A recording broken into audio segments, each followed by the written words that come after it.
भारतीय नौदलातून 39 वर्षाच्या गौरवशाली सेवेनंतर निवृत्त झालेली INS गुलदार निवृत्त युद्धनौका आता सिंधुदुर्गच्या निवती समुद्र तळाशी विसावणार आहे। गुलदार निवृत्त युद्धनौका समुद्र तळाशी स्थापित केल्यानंतर समुद्रातील कोरल, समुद्री रंगीबेरंगी मासे, प्रवाळ असे समुद्राखालील विहंगम दृश्य हे पर्यटकांना अनुभवता येणार आहेत। त्यामुळे सिंधुदुर्ग जिल्ह्यातील पर्यटनाला चालना मिळणार आहे। आमचे प्रतिनिधी सुरेश कौलगेकर यांनी आढावा घेत मच्छीमार रवी किरण तोरसकर यांच्यासोबत बातचीत केली आहे। पाहूया।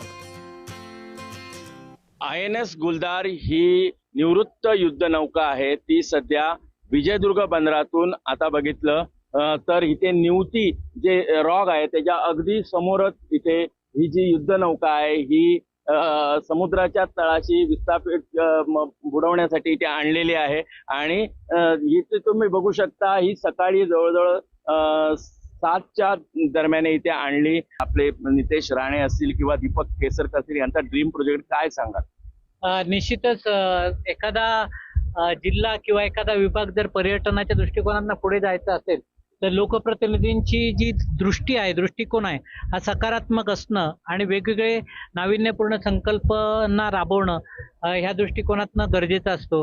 आज गुलदार ही बोट या ठिकाणी समुद्रकिनारी विसावेल आणि पुढच्या वर्षभरामध्येच एक वेगळं रोजगाराचं दालन, पर्यटनाचं दालन या ठिकाणी उभं राहील। खूप आज आनंदित आहोत। समुद्रातलं एक पहिलं पर्यटन आहे आणि एक सुरुवात झाली आहे।